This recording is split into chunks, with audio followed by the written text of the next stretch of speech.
Hidden beneath Saturn's moon Titan and its murky orange atmosphere lies a mystery that ranks among the solar system's most profound. Beyond our reach exists a realm that bears a remarkable resemblance to our own planet. It presents an appearance that feels oddly recognizable, yet simultaneously remains foreign and beyond our full comprehension. For many years, Titan's surface remained concealed from human observation until NASA developed technology capable of piercing through the atmospheric veil and exposing the moon's authentic character. What follows is an account of their findings. Humanity's initial close approach to Titan occurred in 1979 when NASA dispatched a robotic explorer called Pioneer 11 to make the first ever visit to Saturn and study the planetary rings and satellites orbiting this massive gas giant.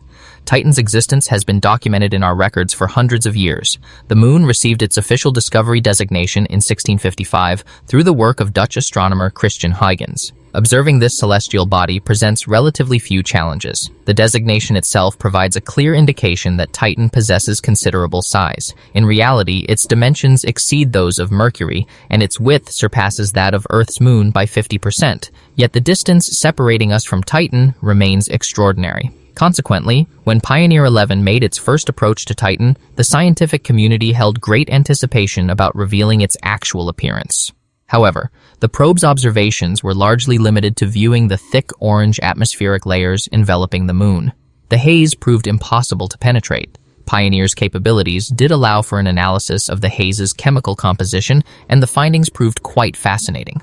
The probe detected a substantial atmosphere with high nitrogen concentrations. This composition, bears strong similarity to Earth's atmospheric makeup. Nitrogen also dominates our planet's air. An additional familiar element was identified on Titan, and this particular discovery captured scientists' attention most intensely: the presence of hydrocarbons.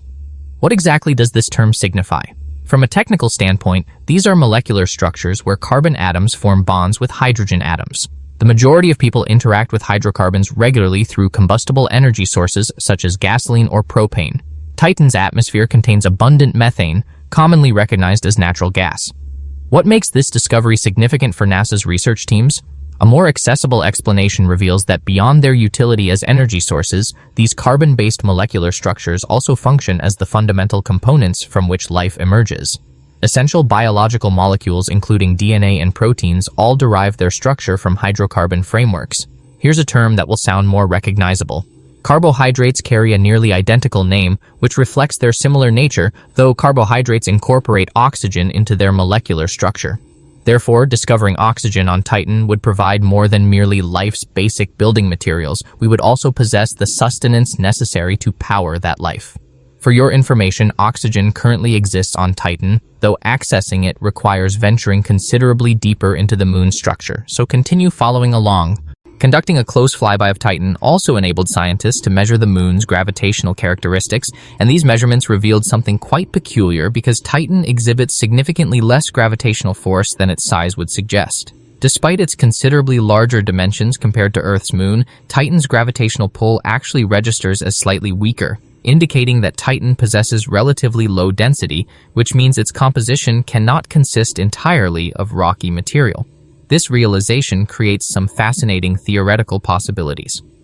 The pairing of substantial atmospheric thickness with reduced gravitational force creates conditions where a human wearing a wingsuit could theoretically leap from an elevated position and soar like avian creatures for an indefinite duration. These same conditions also establish flying vehicles as the ideal means for surface exploration. Expressing thoughts clearly through writing presents real challenges. Whether your task involves describing rocket propulsion systems, composing a critical email, or simply attempting to convey your concepts in your intended manner, you compose a sentence, review your words, and sense that something lacks proper flow. Quillbot's Chrome extension addresses precisely this problem. A single click enables the tool to restructure your sentence for improved fluidity while preserving your original meaning. I've discovered it offers particular value when composing email correspondence. Imagine you're preparing an email for your supervisor or a business client and you wish to project a more polished tone. Simply select the sentence, activate Quillbot, and immediately view refined alternative phrasings. Perhaps you're composing an academic essay, a LinkedIn update, or a job application letter. Regardless of your specific task, Quillbot facilitates clear and confident, Communication of your message. The extension operates directly within your web browser, eliminating the need to switch between different applications or websites. Wherever you happen to be typing, whether in Gmail, Google Docs, or across social media platforms, Quillbot remains readily available to assist. For those interested in testing the tool, follow the link provided in the description to install the Quillbot Chrome extension without charge. After you begin utilizing it, you'll recognize how significantly it streamlines your writing process, whether you're handling technical material, professional correspondence, or routine daily communications. These represent NASA's discoveries from the 1970s. Numerous Earth-resembling elements concealed far out in the solar system's outer regions. Scientists understood that beneath Titan's cloud layers could exist a revelation capable of transforming our entire understanding of life and the cosmos. The prize seemed tantalizingly near, yet remained frustratingly distant. They faced a necessary waiting period for technological advancement to reach the required level. 25 years subsequently, in 2004, the Cassini mission would finally reach Saturn to continue the work Pioneer 11 had initiated. This represented a collaborative endeavor involving NASA, the European Space Agency, and the Italian Space Agency. Cassini carried the required radar and infrared detection equipment to see through the dense atmospheric layers of both Saturn and Titan. Throughout its 13-year operational period, the spacecraft executed 127 flybys of Titan, employing its scientific instruments to penetrate the haze and examine the surface below. The discoveries proved absolutely extraordinary. Titan stands alone as the singular moon throughout the solar system, possessing an atmosphere, and this represents a dense atmosphere, 4 times as thick as Earth's. The effect this creates is actually a reverse greenhouse phenomenon, blocking the minimal solar heat capable of traveling this far from the sun. Thus, as we descend deeper toward the surface, all the atmospheric methane gas grows increasingly colder until it transitions to liquid form and descends as precipitation onto an ice surface that has frozen to the hardness of granite stone. Titan's average surface temperature measures -179 degrees Celsius, while methane's freezing point sits at -182 degrees. These conditions create the perfect environment to sustain a complete hydrological cycle involving evaporation and condensation, though utilizing rocket fuel rather than water. The outcome includes flowing waterways, lake formations, and seas distributed across Titan's surface, establishing it as the only confirmed world besides Earth that maintains stable liquid on its surface. The engineers who constructed Cassini demonstrated considerable foresight. They anticipated that Titan would unveil something remarkable. For this reason, the European Space Agency incorporated an additional probe, the Huygens lander, named in honor of the Dutch astronomer who initially discovered the moon, designed to descend by parachute to the surface while capturing photographic documentation of Titan during the journey. In January 2005, Huygens commenced its descent. According to imagery captured by Cassini, the selected landing location appeared to be the edge of a small lake. The probe had received engineering design allowing it to survive touchdown across diverse terrain types, from mountainous regions to level plains and even liquid ocean surfaces. Its battery capacity provided 3 hours of operational time, with 2.5 of those hours allocated to the gradual parachute descent to the surface. When Huygens finally emerged through Titan's cloud layers, these were its observations. We start to distinguish a shadowy valley positioned between lighter-colored mountain formations. As our altitude decreases at the center of the field of view, you can distinctly observe a system of drainage pathways and streams that have carved into the mountainsides. Some of these channels would measure hundreds of meters in width and extend several kilometers in length. Their formation would have resulted from runoff produced by methane rainfall flowing down into the valley. Huygens descends directly into the center of that darkened region. As it nears the surface, we begin to perceive that no liquid exists here. It's actually touching down in a desiccated riverbed. Upon making surface contact, Huygens creates an indentation 12 centimeters in depth. It rebounds and then slides approximately 30 to 40 centimeters along the ground before rocking several times and settling into its final position. As the camera starts to survey the surrounding surface, the most remarkable revelation isn't the alien nature of this world's appearance, but rather how recognizable everything actually appears. Removing the orange coloration, the scene resembles the bed of any terrestrial river. We observe large, rounded boulders that have been worn smooth by flowing liquid, surrounded by smaller pebble-sized stones on what appears to be a granular surface. These aren't actually rocks, however. They are fragments of water ice frozen to rock-like hardness. The mountains share this same composition. They too consist of ice. Remember, water contains oxygen, H2O, yet it provides no benefit for life while remaining in solid frozen form. The muddy appearing surface surrounding the lander is theorized to be an unusual hydrocarbon substance that scientists determined closely resembles snow, featuring a thin, crispy exterior layer and a softer texture underneath. As the camera observes the alien terrain, you begin to notice distortions in the air that represents heat from the probe's illumination, causing surface evaporation. At one moment, we even observe a tiny droplet of methane condensation sliding down across the lens. As the camera tilts upward, we see the sun positioned in the sky, appearing at merely 1/10 the size it displays when viewed from Earth. Despite being midday on Titan, the illumination level only matches what we experience immediately following sunset during twilight hours on Earth. The discoveries made by Huygens were quite impressive, yet it didn't succeed in revealing Titan's most captivating enigma, the liquid methane. The landing appeared to occur at the appropriate location, the bottom of a riverbed, but the timing proved unfortunate. Where had the liquid disappeared to? One of the compelling discoveries from Huygens related to the Moon's methane circulation system. Earth's water cycle is familiar to us, correct? Water transforms from liquid to vapor at the surface and ascends into the atmosphere where it condenses into cloud formations until sufficient water vapor accumulates that precipitation begins falling back down as rain.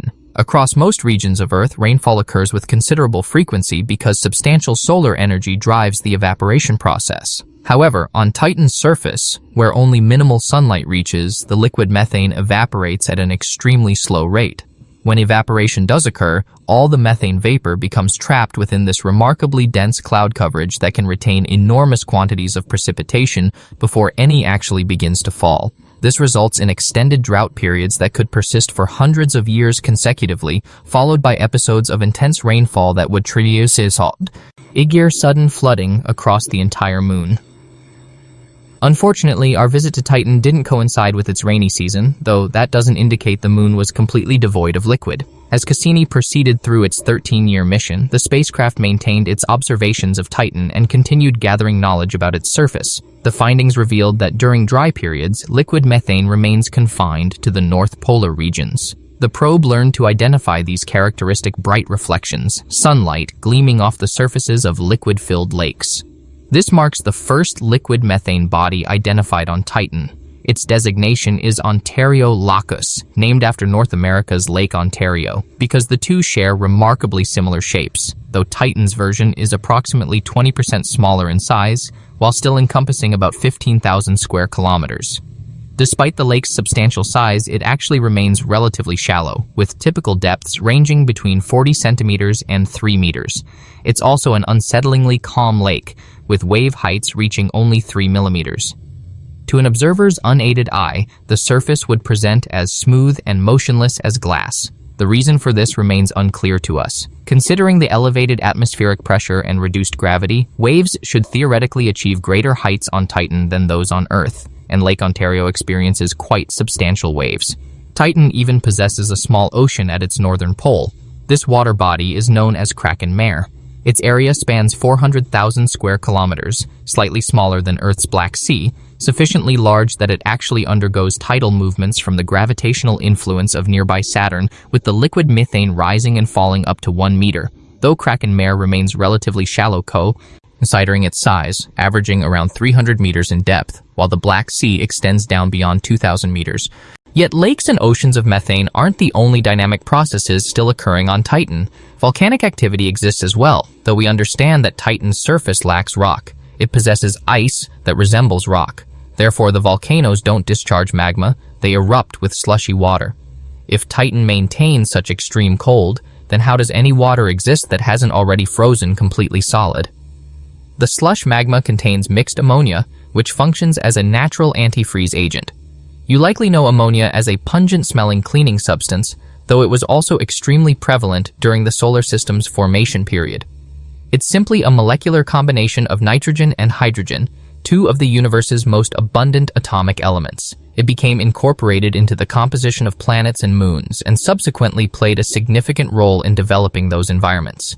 Any ammonia present on Titan's surface would have evaporated and contributed to creating the nitrogen-rich atmosphere, while any ammonia beneath the surface would have combined with water ice and enabled it to melt into various liquid states. Examining a cross-section of Titan, we find a solid outer crust of frozen ice. Then beneath that exists a layer of partially frozen slush that periodically erupts outward through volcanic vents. Below that slush layer is where we theorize that a substantial layer of liquid water still persists above the moon's rocky core. Sufficient residual heat and ammonia exist to sustain a subsurface ocean. We now have our water, and we have our hydrocarbons, and we understand that combining these two elements produces carbohydrates, which serve as life's fuel. We also understand that through this active volcanic mechanism, an opportunity exists for these two elements to encounter each other either above or beneath the frozen surface. We're not claiming that extra pass. Aterrestrial beings exist there, though the opportunity exists for some basic bacterial forms to develop that would satisfy the minimal requirements to be classified as living organisms. This explains why NASA is currently allocating hundreds of millions of dollars toward their return mission to Titan, called Dragonfly. This represents a nuclear-powered helicopter drone engineered to navigate across Titan's landscape and gather specimens that will undergo analysis by a mobile laboratory housed within the vehicle. The plan calls for Dragonfly to launch in 2028 and reach Titan by the year 2034. This will constitute a complex mission, yet it represents the only method for NASA to unravel Titan's mysteries. We'll determine the actual composition of that sandy, snow-like surface, and if signs of life exist out there, then Dragonfly will represent our greatest opportunity for discovering them.